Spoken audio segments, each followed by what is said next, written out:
All right, so looks like Valve is also doing a year in review for Steam. This is the first time they've ever done it, so we're gonna check it out.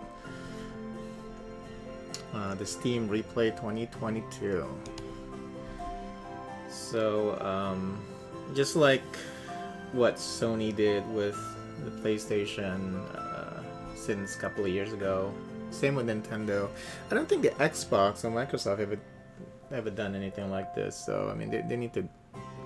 Well, my stats for Xbox is probably like non-existent, but unless they count like the last couple of weeks. But anyway, so you can actually set your page visibility to private if you don't want other people to check out your Steam replay, or friends only. I just set mine to public. I think by default it's private. So alright, so let's see.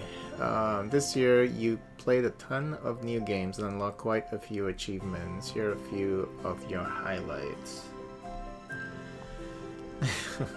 As much as I don't like the idea of, like Elden Ring being this glorious masterpiece, best game ever, bullshit, because I think it's a great game, but I don't think it was, that good, I lost interest in it eventually. I couldn't even really finish it, but as you can see, I've played a lot of it. This year, the best game that I've ever played is actually Immortality. I would highly recommend people to play that game. But anyway, apparently Elden Ring is my most played game. Is this what? Okay, let's see. 13% of my playtime is Elden Ring, apparently, on Steam. And that was between 62 sessions of play. I guess they were expecting people to play like games in the double digits. They weren't expecting people to play like in triple digits. So I actually played 304 Steam games, and they could barely fit the 4 in there. I think you can see, like, when you hit share, they give you like, well, it says 308 here, so I don't know which one is real. Maybe this is like the latest stats. I don't know. Maybe this is from a week ago or something. Because why is it saying the 304 here when, like, here it's showing 308? So maybe this is like the latest stats. Up to date, up to the second probably. It's 308 games. Because I did play a couple of new games over the past week or so. 997 achievements, says 1200 sessions of play. So the stats that you get from Steam is like way more detailed than anything you've seen from PlayStation or Nintendo, so which is pretty cool. Okay, let's go back to the detailed stats. So 304, 308, 183 new games out of the 300 plus, and I've only played 4 demos, and I can explain that. I don't like playing demos. Because if I end up liking the game, it's, I don't know, I just feel silly, because once I get into the game, I want to keep going, and the way that I play games, they have to be really, really good for me to stick with them, because I have a lot of games. I have to split my time between all of these games, so they have to be really, really good for me to stick with them. So if I play a demo and it ends up being good, I want to play more. So that's why I try to avoid demos as much as I can. For the most part, I mean, you can tell if you're really interested in the game by just looking at screenshots, looking at some the video footage. I don't like to watch streams of games that I'm interested in to avoid spoilers. I mean, there are a lot of spoilers anyway. If you go to YouTube, Twitch, the thumbnails are showing spoilers and stuff like that. I try to avoid those things. So if I'm really, really curious about how a game would play, then I would, check out maybe a YouTube video. If the trailer doesn't show you too much. So, okay, I know that I played a lot of Disney Dreamlight Valley. So that was like 6% of my playtime is on that game for 40 sessions played. The latest update actually introduced the Toy Story characters. I really need to go back into the game, but I know once I start playing that game again, I'll be hooked. So this is a dangerous game here for me to play, because I know that once I start playing it again, I would want to continue playing it. So it's a great game. This is highly recommended. So 997 achievements unlocked from 162 games, and 41 of those are rare achievements apparently.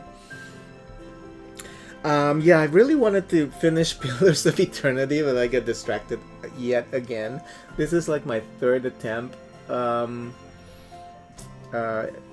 trying to finish this game, and I've gotten deeper this time around, but yet I'm still easily distracted. So really need to get back into Pillars of Eternity. This is another great game. I just unable to finish it, but 5% of my playtime apparently is on this game.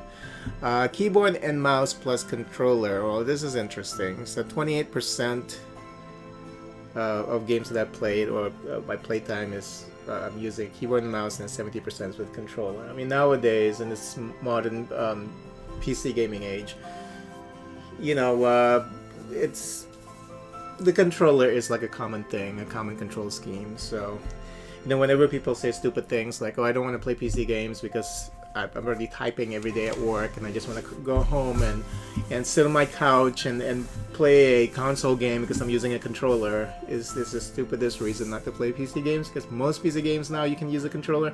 Any PC game on Steam you can customize to play with the controller, and you can hook up your PC in the living room to your big screen monitor. So whenever people say that, they're just being ignorant. So okay, so how you compare, stack your year against the rest of the Steam community. So I unlocked 997 achievements, and the Steam average is 21. That's really low. That's really interesting. You would think that, because I know there are a lot of achievement whores out there, so that's kind of low. I'm very surprised by the stats here. Maybe there are not that many achievement whores on Steam. I know that's like a big thing on the PlayStation and on the Xbox. Getting points and getting trophies and stuff like that. So I guess it's not that big of a deal here on Steam. And what was it that I saw earlier? So apparently playing 308 games is considered in top 0.3% of players on Steam. So play too many games. Okay, let's see. So I guess this is not the latest. I guess this is probably from like a stat from a week ago when they were pulling all the stats, and whenever you click here to share, that's the latest stats. That's interesting. Steam average is 5. Again, I'm very surprised by this. You would think at least for Steam average it would be like 10, 20 or something like that for amount of games played, because there are at least like 10 to 20 like big releases. The thing about me is like I like to whenever a game is on sale, I like to get them, when they're really cheap, games that are on my wish list. So that's the reason why this is high. And I like the silly games. I like those hidden object games, for example. I love those because they're so cheesy and they're so fun, and then the artwork's always amazing. So your longest streak was 37 days. And what does this mean? How come this bar is not like all the way to the end? I don't understand what that means. Maybe because the longest streak on Steam probably like longer than that. But yeah, I mean, you would think that I guess there are some days where when I know that I didn't, like, I skip a day of gaming. That has happened several times, I guess, throughout the year, and that's probably why it's showing, many times throughout the year, apparently. But, life outside of gaming happens, so there are times when I just don't game for a whole day, and apparently it happened often enough where My longest streak was only 37 days. But on average, apparently people... Wow, 9 days is like the longest streak for people on average. So, okay, new releases. 42%, the percentage of games you played that were new releases, games released during 2022.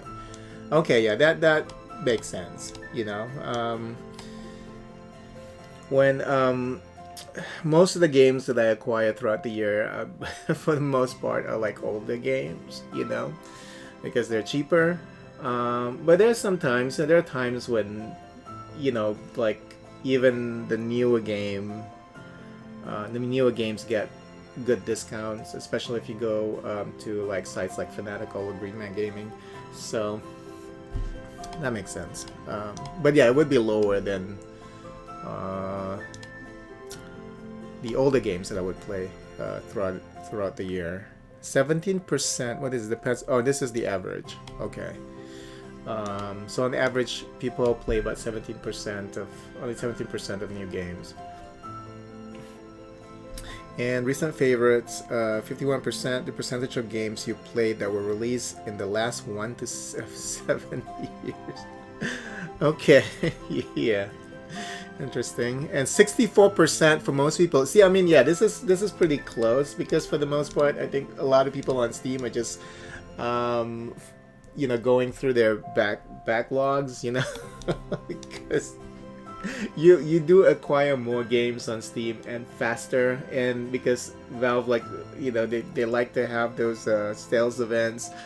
And whenever there's a sales event, you know, it feels silly if you don't get those games, and they're like 70% discounts, with 70% discounts. So yeah, I mean, I can see this. This is really interesting. Classic games, and then yeah, I mean, it continues here. 19%, the percentage of games of the average player on Steam played that were released 8 years ago or more. Okay, yeah, this makes sense. And I played about 7% of it apparently. More people play older games than me. Okay. You are what you play. So this by the graph shows the kinds of games you spent the most in 2022. Okay, well, this should be interesting. Souls-like. That's thanks to Elden Ring, I guess. Yeah, I did play some Dota 2 for a little bit there. That's why this is probably showing. Open world survival craft is my number one favorite genre on Steam for sure. You know, games like Conan Exile, Ark. You know, I do like those survival crafting games a lot. Hidden Object. So this is what I was talking about earlier. I like these silly hidden object games. They might look like, you know, I guess a lot of people, or like a typical gamer, would look at that and say, okay, this is like a mobile game or like a casual game. But there's a lot of artistry actually involved in creating those games. And yeah, I mean, the stories are usually cheesy, you know. But that's part of the fun. You know, sometimes you watch, like, for example, you would watch like a bad horror movie because that's part of the allure, you know. So it's the same with these hidden object adventure games. The only time when they're problematic is when they don't work, because some of these games, they are not well maintained by the developers. So that's the only time when you know, they become problematic. Metroidvania, okay, and then Rhythm. Okay, yeah, this sounds about right. Of course, you know, this is basically just pulling stats from stuff that I played on Steam. Okay, by the numbers. Okay, what is this? Let's see. Community awards given, 319. I do like to give people,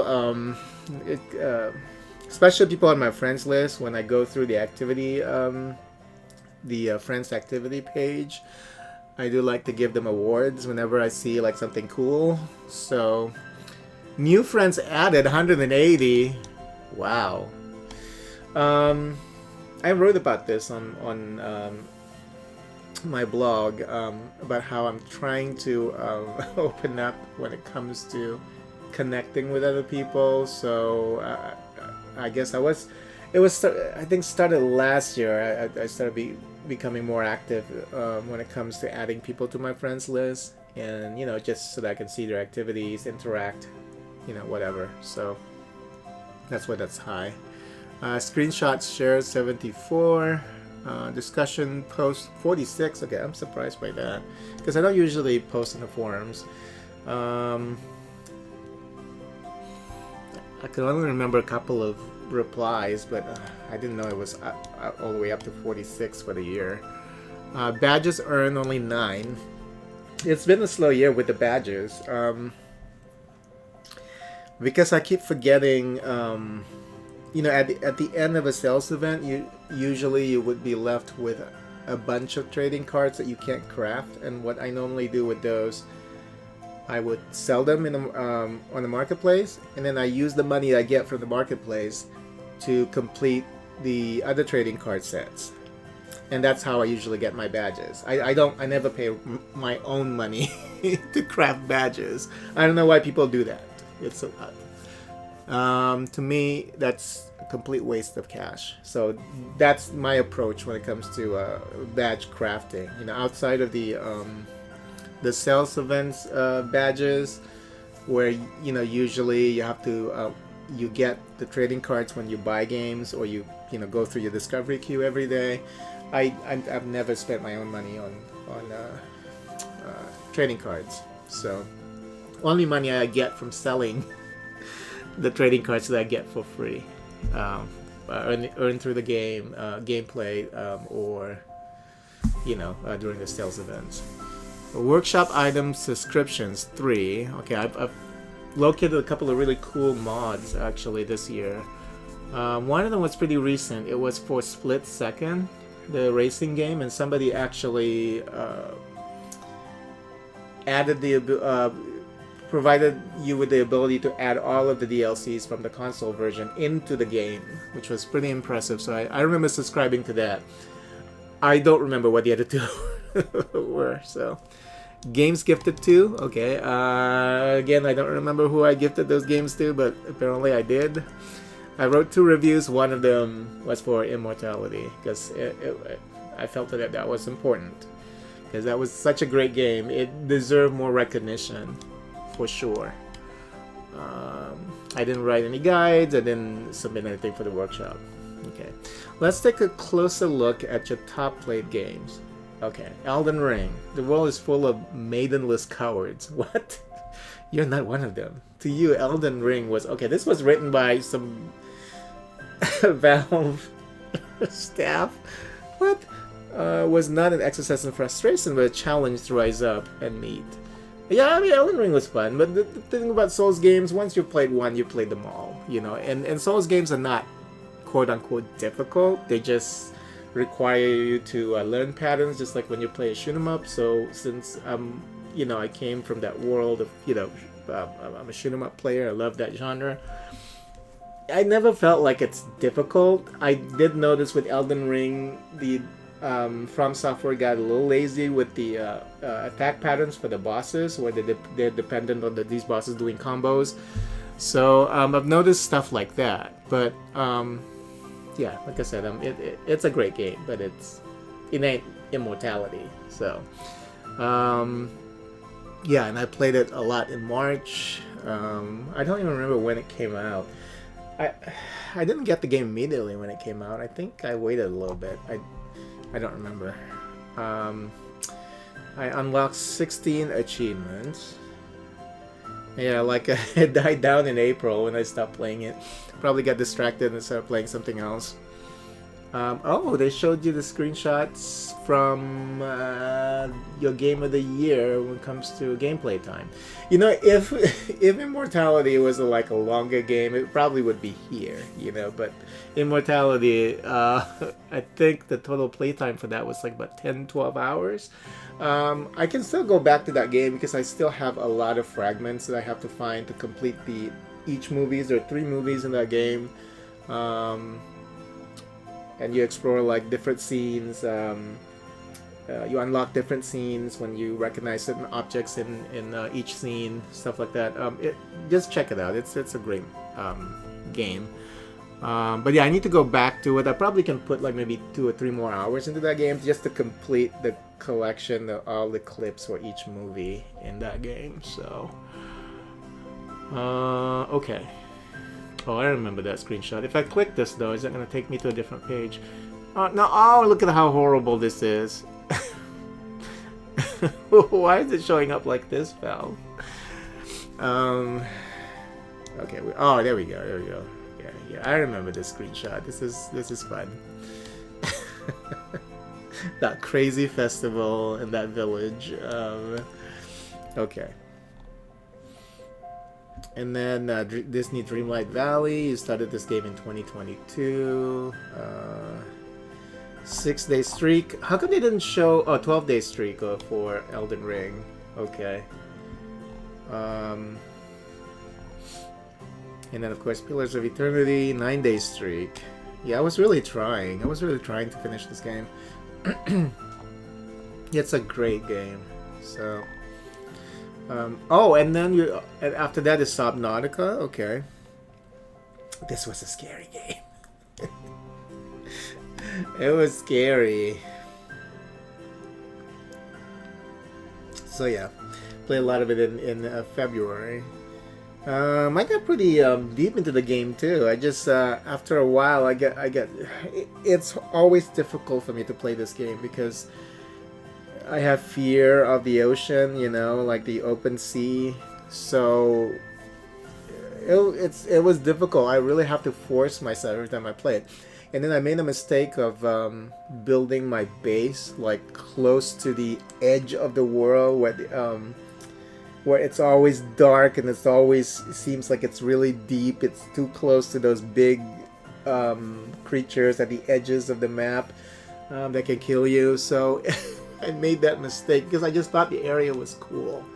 So every time I step out of the base, whenever when I swim out of the base, it takes a while for you to even get to the surface because it's pretty deep. So, but it's a great game. Yeah, this crazy thing. This thing is pretty scary. Okay, but yeah, this is another great game for sure. Audiosurf it's so easy for me to play Audiosurf. It's just like so easy for me to play Heroes of the Storm, but here's the thing. Heroes of the Storm, I haven't touched that game in like a month, I think, because I started focusing on other games. And I have to force myself away from Heroes of the Storm because Heroes of the Storm is like it's just so easy to play. I mean, if I don't feel like picking a game, I usually would just play Heroes of the Storm because it's so much fun. You can play one match, you can play 2 matches. It's always a good time. Audiosurf is like it has replaced my time listening to music. So I can't just listen to music plainly, which is just like sitting down or doing whatever, and then playing the music. Whenever I play music now, I have to play it through Audiosurf. So because this has become an integral part of my music enjoyment experience. So I have played. Audiosurf is the most played game that I have on Steam. I think I have like I don't want to go to a different page and I have to scroll all the way down again. I was looking for my tablet. Let's see if I can look at it. Yeah. Let me see. Let's do it that way. Because I was going to say maybe I have 500 hours, but I don't know if that's accurate. But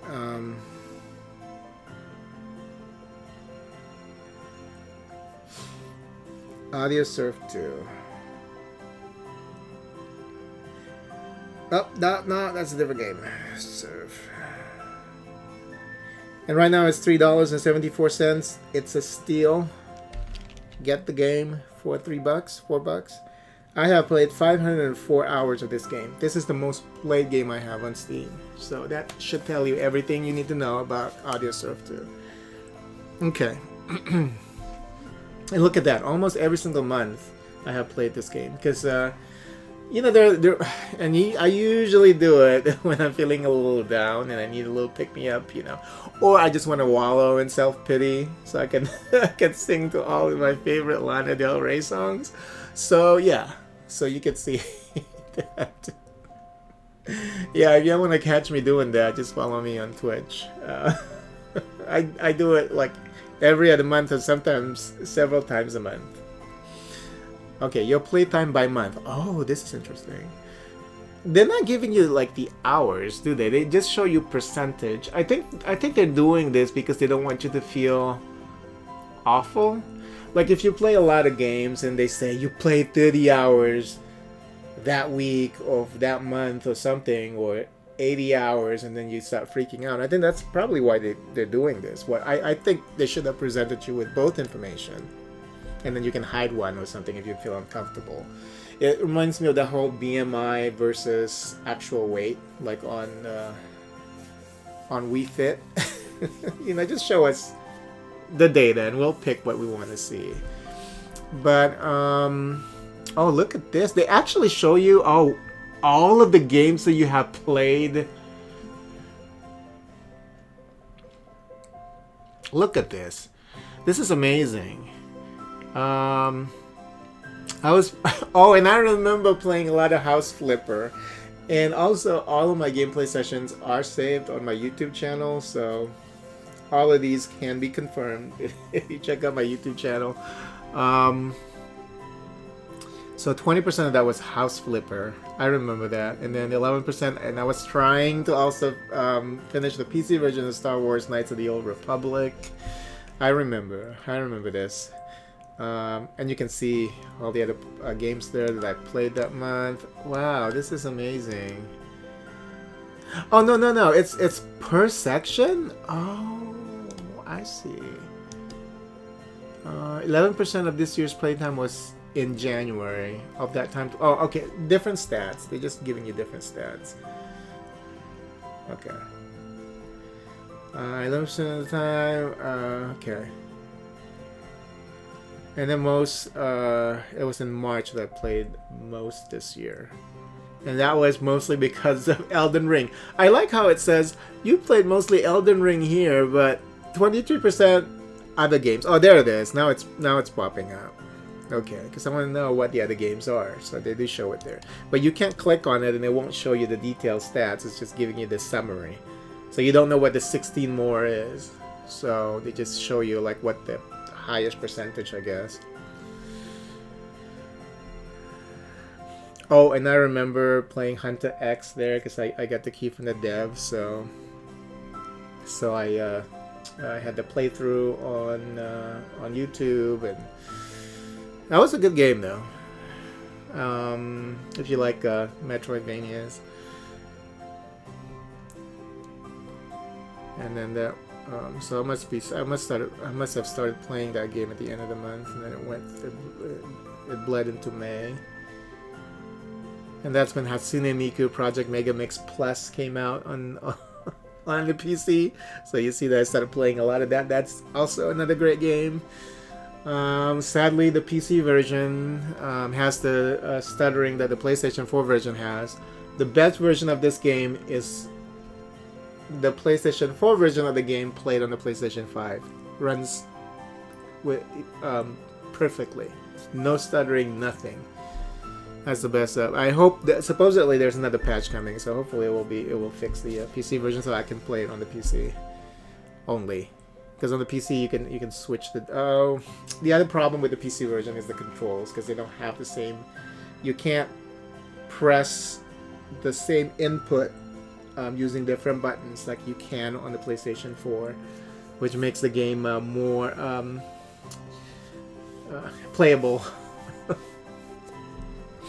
Alright, especially at the higher difficulty settings.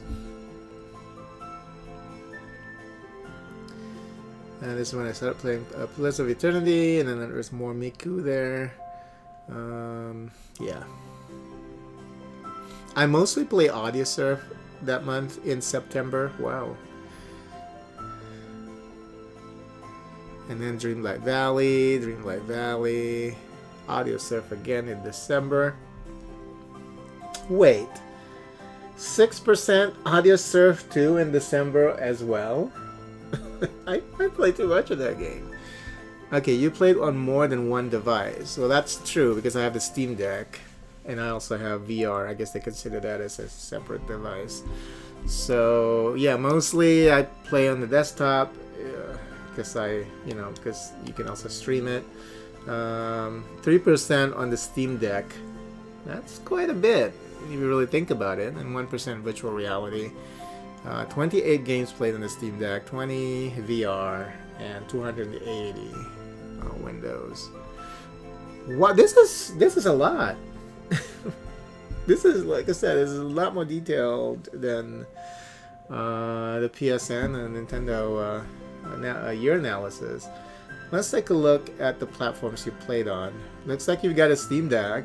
Okay, 28 games, 83 sessions, 3% of playtime. I haven't touched my Steam Deck in several months, so I like playing the Steam Deck when I have to travel, or when I just don't feel like sitting in front of in the game room. I just want to lay down, and I would play the Steam Deck in the bedroom. So offline playtime not included, of course. So like the time that I've used the Steam Deck while I was out there out on the road, apparently is not included. So this should be a little higher. Your top played VR games.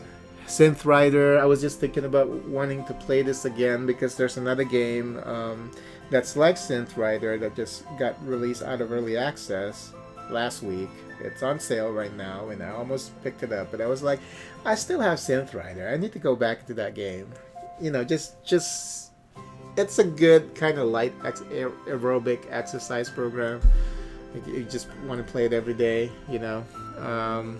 Audica was not bad. Half-Life I've never finished. It is pretty cool. It's just a little scary. Ruins Magus. It's an okay game. It's very average. The Wizard is not too bad. 1% of my playtime was on VR. It needs to go higher. And the reason why it isn't right now is because I packed my Vive Pro 2 like several months ago. Because I thought that I would have to move, and now I don't even know how long I'm going to be here. So now I'm unpacking. Because it's driving me crazy to sit here, and then it's just like everything, it's just boxes around me. It's driving me crazy. So I was like, you know what? I'm going to unpack. If I have to pack again and I have to leave rather quickly, I'll just have to deal with that at that point in time. But I'm not gonna be driven to insanity sitting in my game room and just not seeing my game. So I had enough of that. So that's why I'm in the middle of unpacking. Anyway, I mean, if anything, I think I'm still gonna be here for several more months. So most of your playtime, 70% was with the controller. 177 games with 633 sessions. I think the reason why they really like to point this out is because there's a lot of negative attitude towards controllers on PC, on Steam. When you look at reviews, when a game is specifically designed for the controller in mind, then people would start saying, "Oh yeah, where's the keyboard and mouse go?" It's really stupid. Controllers are cheap. I mean, they're really cheap. You can get a $10 controller and it will work fine. So you can get really cheap controllers. I think some of those games you can still program keyboard and mouse using the Steam controller setup, the Steam customization. And it's like you're telling Valve, for example, or Riot or Blizzard to provide controller support for Heroes of the Storm, Dota 2, and League of Legends. I know League of Legends probably, like MOBAs, you can definitely play them with a controller because there are some controller MOBAs, based MOBAs before, like the Lord of the Ring. I forgot what the name was, the subtitle was. But it's not the same. You're not going to be effective in playing the game. The one thing that is really important, and I know a lot of, some of the more casual MOBA players, they never move their camera outside of their character. Even though that's one of the most important thing that you do in MOBAs, is look at things across the map at any time you want. But stuff like that is hard to accomplish with the controller, and like I said, on Steam you can actually customize your controller you can assign things to your controller, and you can play Dota 2 with the controller if you customize the controller with the inputs. You customize the inputs onto the controller input buttons and shit. But it's not designed to be played with the controller. And some of these games are designed to be played with the controller, and some games are designed to be played with a keyboard and mouse. I mean, on this day, and age, you have to have a controller if you're a gamer. It doesn't matter if you're a PC gamer. You have to have a controller and a keyboard and mouse. You have to be, because some games are not built around the keyboard and mouse. So, and if you don't like controller games, I guess, then stop bitching and just don't play that one. So, alright, the longest daily streak is 37, and that was from October 16th to November 22nd. That's interesting. Oh, look at this. During this time, these were the games that occupied your time, and that's why these games are so good that you have to come back day after day. It's what they're trying to say. Okay, Dota 2, Audio Surf. I went back to the first Audio Surf, I think, because I wanted to check out the Vegas mode there. Because the only problem with Audio Surf 2 is the Vegas mode is bugged. Sometimes in the game, you pick up stacks of colored blocks. And then, sometimes, even though you're not over the line at the top, it would still penalize you, telling you that you're over the line. When you're using your randomizer, which is moving your blocks around. For some reason, one block would jump up. It's like a really strange bug. I think I've reported it before, but it's never fixed.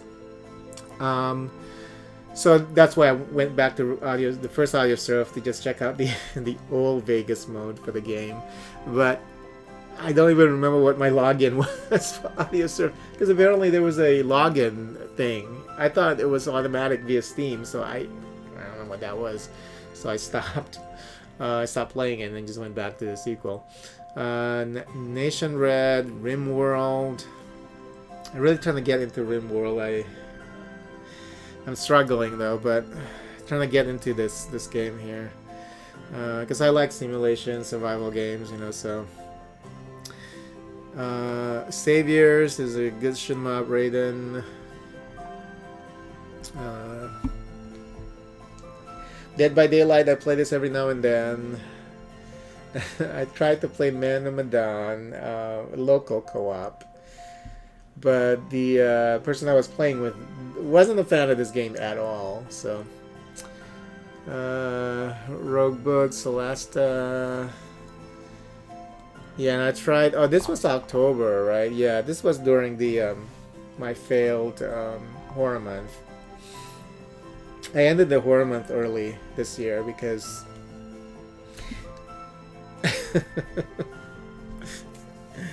because I was too scared.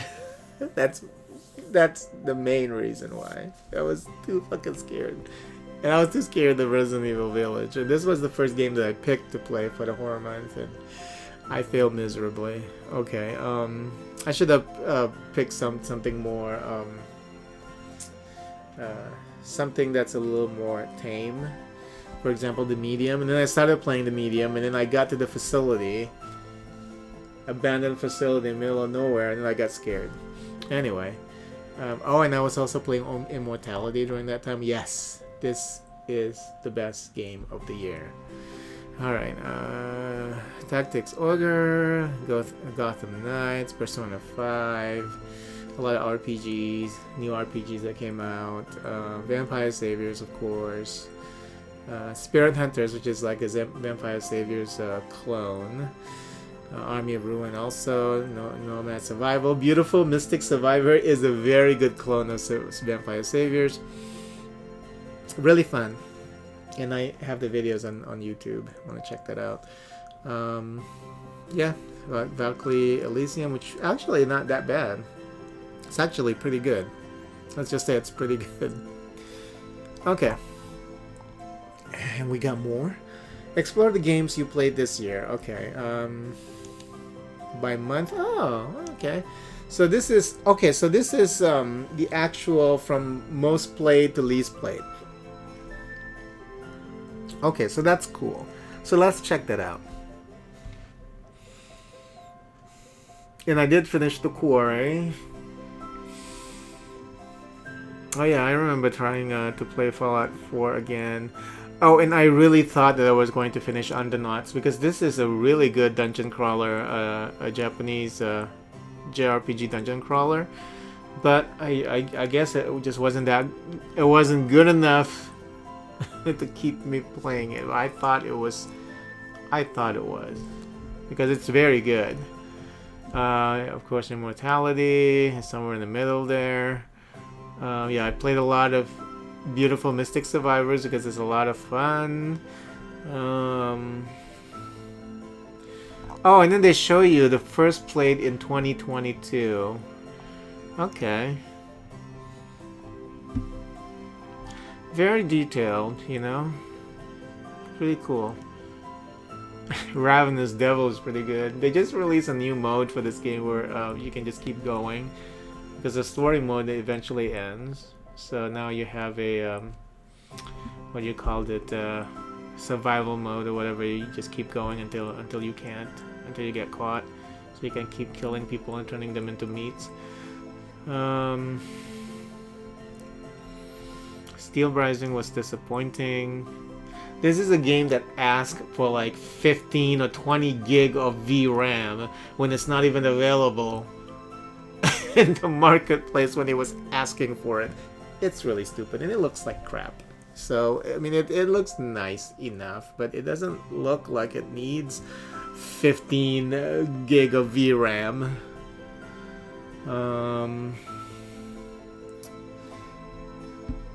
Oh, cut the core. Yeah, this is a fucked up game. Visual novel. Need to finish it though.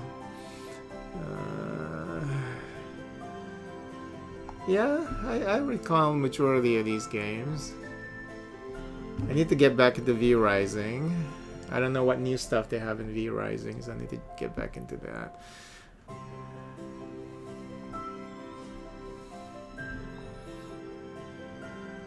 Everybody's gone to the Rapture. I finally got the PC version of it and played a little bit of it. I played a lot of games. Oh yeah, I have like 308 games that I played. Okay, so yeah, this is... I'm gonna keep scrolling down just to you know, skim through the list. Jitsu Squad. Wow.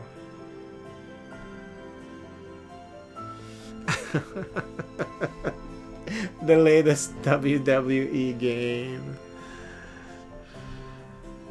I haven't even touched that. I think I must have launched... Oh, I launched it and then I checked it out a little bit. And the I remember taking a screenshot of the main screen, the main menu. It looks so chintzy. I got that on really deep discount. Okay. Cool. And before we move on, let's just check by month. I just want to see how that looks like. Interesting. Why wouldn't they just extend it all the way to, you know, using this part of the screen? That's interesting. So you can check every single game that you have played for the year. And the overall look, presentation of this page is very well done.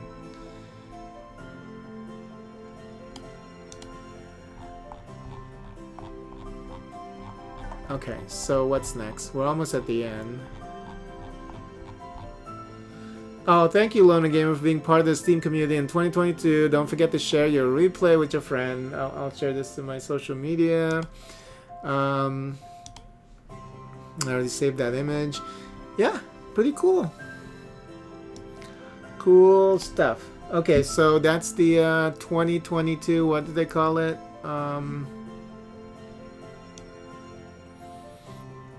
Oh, look at that. All of the friends who have shared their Steam replays, you can click on them at the end. Okay, frequently asked questions. Just go through this. before I end my stream. What dates of playtime are included? Steam Replay 2022 includes all of your playtime between the first second of January 1st and the last second of December 14th. So I guess starting this for 2023, it's gonna be like from December 14th until December 14th, I suppose. Does Steam Replay includes offline time? No, of course not, because Steam doesn't know what you're doing when you're offline. Does Steam Replay include all types of apps? Steam Replay excludes time spent running tools and other type of non-game software. It also excludes games that are unreleased or disabled. How do I share Steam Replay with my friends? Yeah, pretty self-explanatory. All right, well, thanks for watching. Yeah, this is really fun. If you have Steam, you should definitely check out what you did in 2022. And I'm glad that Steam is doing this, you know. It's always fun to look at your stats for the year. So Sony's been doing it for several years, so Valve is like lagging behind in terms of this. But they did it very well for the first outing here. So maybe next year, maybe give us maybe stickers. Every time we check out a section, give us like a free sticker or something. That'd be great. But anyway, thanks for checking out my Steam Replay for 2022.